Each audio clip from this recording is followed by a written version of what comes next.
Please go to elithecomputerguy.com in order to view schematics, code, and more for the projects that you are learning about.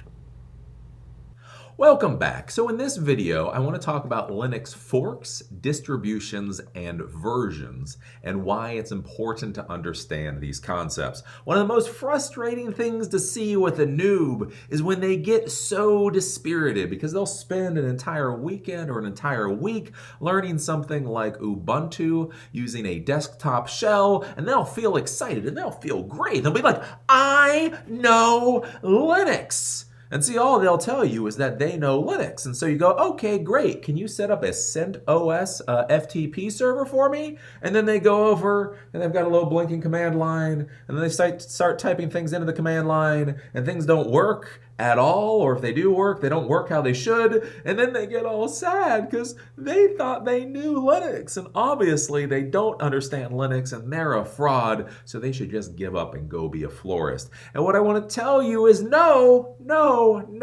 The problem is there's a whole metric crap ton of different versions of Linux that all work kind of sort of the same way, but kind of sort of differently all at the same time. And again, remember in the Linux world, especially at the command line, if you know a command, it's going to work for you. And if you don't know a command, it's simply not going to work for you. So it's not that you don't understand Linux, it's that you may not understand the commands, you may not understand the arguments, may not understand file or folder locations. And so that's why you're running into problems. If you're dealing with CentOS, although it is Linux, it is going to be different than if you're dealing with Ubuntu. So today we're going to be talking about the major forks, the distributions, and the versions, and why this is important for you learning Linux and going out and deploying this stuff in the real world. So as I get into this video, I'm going to have to give you a warning. You're going to get some Eli'isms today. If you don't like Eli'isms, that's completely cool, but it's probably time to leave now. What do I mean by Eli'isms? Well, one of the issues for me is I've been doing technology since 1996.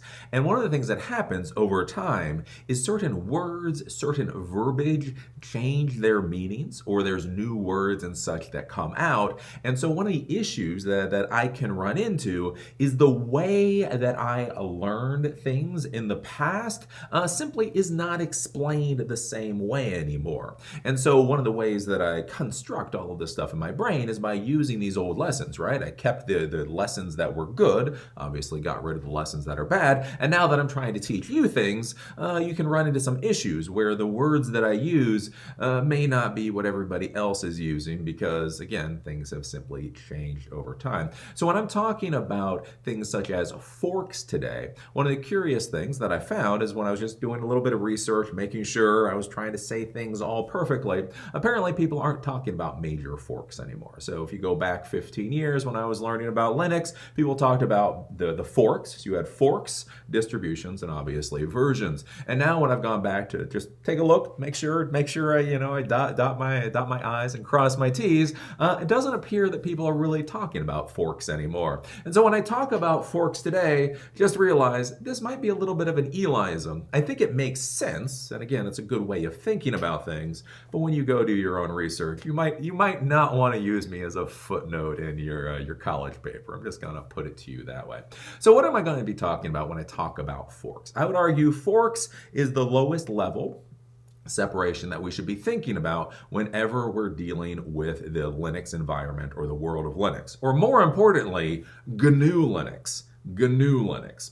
So this is one of those places where that whole concept of GNU Linux actually starts to make things make a little bit more sense. So remember, with GNU Linux, basically you had this free software project. GNU is not Unix. Basically, they were trying to come up with a version of Unix that was open source and free.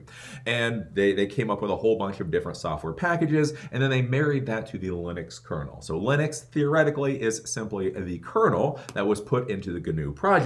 But nobody knows how the hell to say GNU. They do know how to say Linux, and so now everybody calls everything Linux. But the important thing to understand about that is when we're dealing with an operating system, especially in the open source world, that the kernel is only one component of that operating system. You have file systems, you have file managers, you have all kinds of stuff that get built into the end product that you end up installing onto a piece of hardware or a virtual machine to give you an operating system. So back in the day, You essentially have the GNU Linux that all gets married. Well, since this is open source and it's free and everybody can hack it and do whatever they want, then you have different computer scientists, different professionals that look at this and go, well, that's great and all, but I want a different package manager.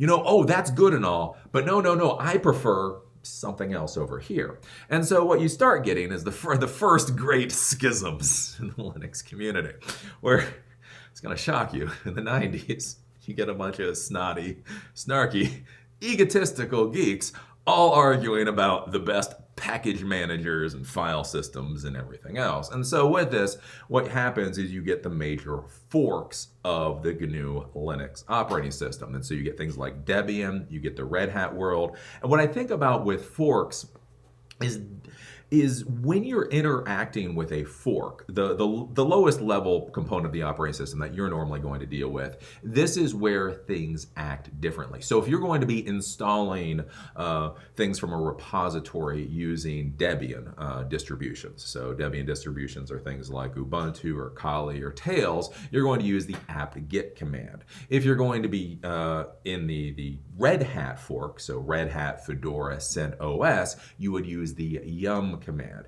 And again, this is why this Linux can be so much of a problem for new IT people, is because they just think it's Linux, right? I'm just going to learn Linux. So they go and they learn how to do command line on Ubuntu, and they go, wow, I know how to use Linux. And then somebody gives them CentOS, and they go, oh, no problem, I'll set up a server in no time. And they put in CentOS, and they get the blinking cursor, and they go to type in all these fancy commands that they know, and then it doesn't work. The reason is because these are major forks. So again, like when you're dealing with the Debian family, the Debian fork, the command line instructions that you're going to put in many times are different than what you would put into the Red Hat fork. Default file and folder locations may be different. So the way that I think about forks is that it's almost a little bit of a different world. It's one of those things where you sit there and you basically understand what's going on, but the specific commands may be different, and this may run into issues for you going into the future. So that's how I think about the forks. Again, these lower level components, again, package managers, those types of things that you may not normally think about, but then you go down to install something and all of a sudden you can't get something to install because you don't know what the commands are. So if you're dealing with distributions, so Ubuntu, Tails, Kali, right? Those are all within the Debian fork. You can sit down, whether you're using Kali or whether you're using Ubuntu, when you type in instructions in the command line, more or less everything should work. You should feel pretty comfortable. You might run into a couple of quirks, but you'll be like, yeah, okay, yeah, I understand what's going on. Everything's working more or less how I think it should. Oh, Kali has a specific way of doing things. I just need to figure that out. Whereas if you're used to using Debian and then you sit down at a Red Hat distribution from that Red Hat fork, you sit down and you may not know like literally how to do some things. And so that's the difference in the different forks. And there's multiple different forks out there. You can go do some research on it, but think of them as basically entire forks or the entire family in a Linux tree. Now, once you get past forks, then you're going to get to distributions. Distributions are what you normally think about when you're dealing with Linux. So whether it's SUSE or Mandrake or Kali or Ubuntu or CentOS or Fedora, there's literally 1,000 different distributions out there. So the important thing to be thinking about with distributions, again, is distributions are the specific package of everything that you're getting with an operating system to then actually install this thing onto your computer or virtual machine. So you're going to take an Ubuntu distribution, or you're going to take a Kali distribution, or you're going to take a Fedora distribution. That's going to be on an optical disk, or it's going to be on a USB drive, whatever else, and you are going to install that. So a distribution has everything that you're going to get. So whatever the shell is, the GUI interface, if you get a GUI interface, whatever the word processor is, if you get a word processor, whether FTP is included or not. Because remember, that's one of the important things to be thinking about in the Linux world, is Linux, again, you've got the kernel for the operating system, and then you have these low-level low-level applications that you install. But then everything else, it's an option for you for whether you're going to install it. You don't have to have FTP server services installed. You don't have to have Open SSH installed. You don't have to have anything installed. And so basically when you're looking at a distribution, what people have done with distributions is they've sat there and gone, if I'm going to use Linux, or when I use Linux, what do I want in my distribution? I want my distribution to... And then they create a pretty little package of all the things that they want in their distribution. They create that as a distribution, and then they put that out there. So think about it like with Ubuntu desktop, right? So if you're sitting there and you're like, I want a replacement for Windows or Mac. What do I want in a replacement for Windows Mac? Okay, I want a nice graphical shell. I need a word processor. I need an email client. I need web browsers, blah, blah, blah. I need SMB services. I need these things. So in order to replicate a Windows environment, I need all this stuff. And so you put that all together, and that gives you the Ubuntu desktop version. On the other hand, let's imagine that you're a hacker, right? And you don't care about all this fancy stuff, but you want Metasploit, and you want hacking tools that are very easy to access. And so that's where you can have the Kali distribution of Linux, where you install that, you get a graphical user interface, because everybody needs graphics anymore. But anyways, but within that, you get Metasploit already installed. You get all of these other hacking tools already installed, so you can simply access them without actually having to download them and set them up again. So that's what we're talking about when we're talking about distributions. But it is also important to understand, again, distributions within a fork. If I'm used to dealing with Ubuntu, especially the command line, I can go and probably use Kali relatively easily. I can go and use Tails relatively easily because it's within that same major fork for all these distributions. So when you're thinking about that with distributions, basically that's what you're thinking about. It's like, okay, well, what is it? They had Kubuntu back in the day. I don't know if they still have Kubuntu anymore, but like with Ubuntu, because Ubuntu is the popular distribution of Linux. But back in the day when we had a lot of computers out there, a lot of PCs that still had very few resources. So you may have a PC that had 256 megs of RAM, a P3 processor, something like that. So if you try to put the latest and greatest Ubuntu desktop on that computer, it would just fail. You need at least a gig of RAM or whatever else. And so back in the day, they had a distribution of Ubuntu, I think it was called Kubuntu. And with Kubuntu, basically what they did is they stripped out all those resource-intensive graphical things. So when you dealt with the graphical shell for Kubuntu is a much more streamed down, less resource-consumptive shell, so that you could then use more or less Ubuntu on this lower tier computer. And so that's the kind of thing to be thinking about whenever you're thinking about distributions, is thinking, okay, well, what do I plan to use this computer or virtual machine for? And then what distribution most closely matches my requirements? And then I will simply use that distribution. Then finally, we get to versions of Linux. Now, if there's one thing everybody knows about all these snarky, snotty geeks out there, is they're absolutely always 100% right. And if anybody argues with them about being right, that they're just morons.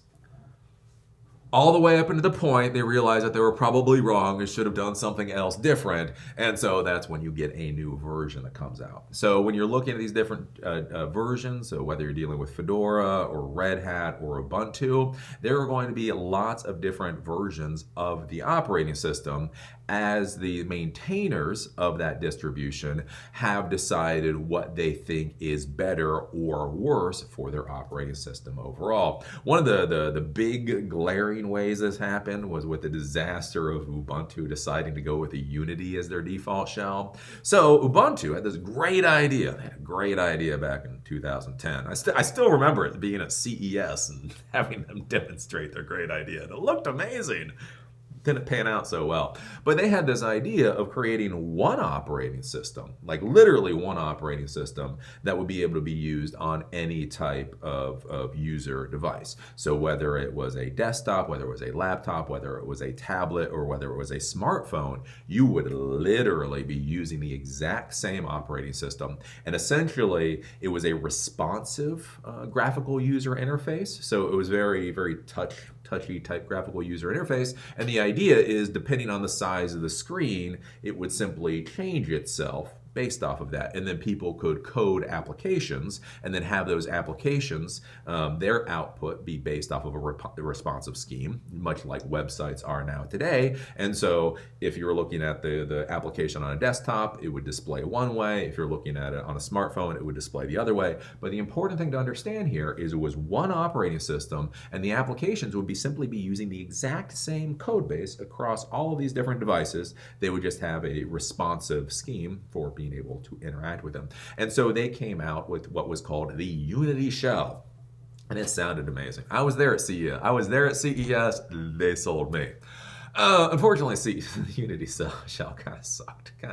But that didn't stop them. In version 11.04 of Ubuntu, they made the Unity shell default. The Unity shell really looked a whole bunch different than a lot of the other graphical shells out there, KDE, GNOME, that type of thing. And that's an important thing to understand. Like when you're dealing with the graphical shells, all graphical shells basically kind of look like an old-fashioned version of Windows, right? Right-click, left-click, folders. They all look like rip-offs of Windows. Unity didn't look like a rip-off of Windows. It actually looked like its own new thing. Problem is, a lot of us did not like it. But in 11.04, that became the default. If you installed Ubuntu Desktop, by default, you got Unity, whether you liked it or not. Well, they kept pushing this. They kept pushing it for years. We will force you to like this thing.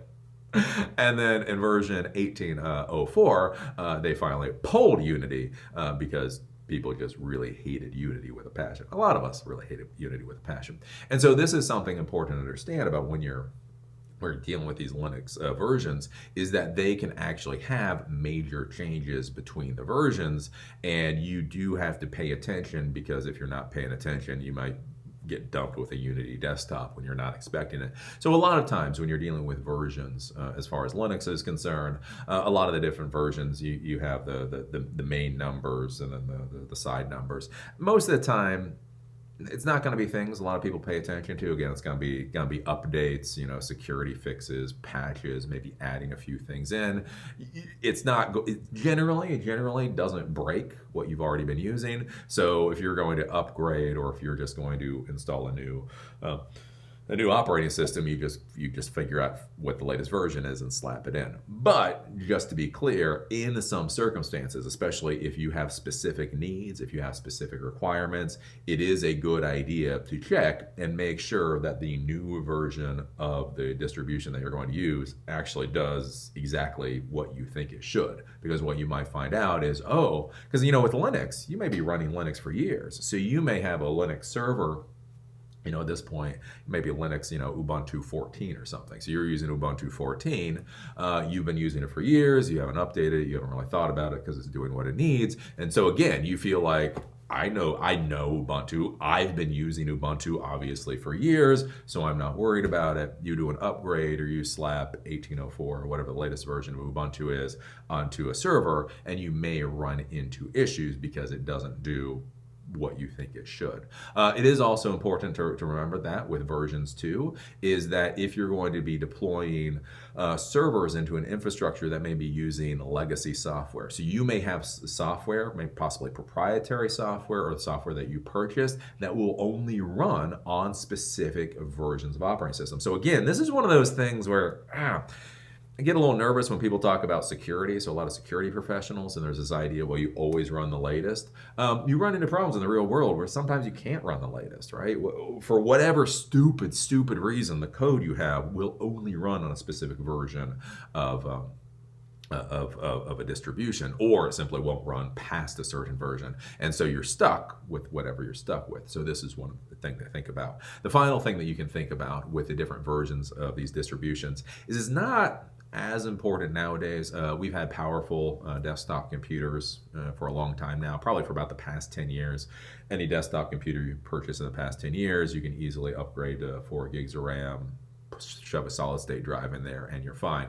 But again, back in my day, like especially running a computer repair shop, we used to have we used to get in, recycled computers or old computers. And again, they would only have 128 megs of RAM or 256 megs of RAM, very low resources. And so one of the things that we used to do is we would find, okay, well, we can't run the latest distribution that we want onto this older computer. But literally, if we go back 5 versions, we can actually go back and find a version of this Linux operating system that will run on a computer with these specifications. So that's another reason to think about with the versions and realize, oh, okay, you throw the latest and greatest version on the particular computer you're using, especially again, a recycled one, something that you find in the basement, you find it's really slow, it's really bogged down, it's a really horrible experience. What you might find is simply going back 5 or 6 versions, you can find a version that will work better for what you're trying to do. So those are some of those things to be thinking about with versions of these Linux distributions. So that's an overview of what I call the major forks, distributions, and versions. Again, I may not use this on a test. If I was taking a college class, I would not footnote me for a paper that you're doing, but I think this is a good way to get your brain around the concept. Again, at this point, they're talking about derivatives and focusing on distributions, and basically when I went to take a look at this and see how people were talking about this nowadays, what I found is the way people are talking about it now, I think is a hell of a lot more confusing about how we used to talk about it. So do take this video with a grain of salt, with a grain of Eli'ism, and realize I'm explaining this how I was taught. I think is a good way of trying to grasp the concept. If you're trying to take a test, just read the book and give what answer they give you in the book. That will get you with the A in the class, not necessarily what I'm saying. But it is important to understand. Again, a lot of people get into the Linux world, and one of the reasons that they get frustrated is there's just so many. I mean, to say that there's 1,000 distributions of Linux is probably underestimating it significantly. There's just so many versions and all kinds of stuff with Linux. And so again, that's one of the big problems we have when people say, I know Linux. If you're an old-time tech professional and you say, I know Linux, and then you sit down and nothing's doing what it's supposed to do, then you know to go to Google and figure out what the hell is actually going on. But one of the big problems, again, if you've been using Linux for a week or two, you felt really fancy and cool, and you thought you were all great, everything was going well, and then you sit down in a different distribution or an entirely different fork or something like that, you may run into a lot of problems, and then that's where people get into this whole, I'm not smart enough to understand how to do this. This is too complicated for me. I've spent a month learning Linux, and obviously I can't even mount a drive or install an application on this particular distribution. So obviously I don't know what the hell's going on, and people give up. And the issue is again, in the Linux world, especially when you're using that command line, the command is it, right?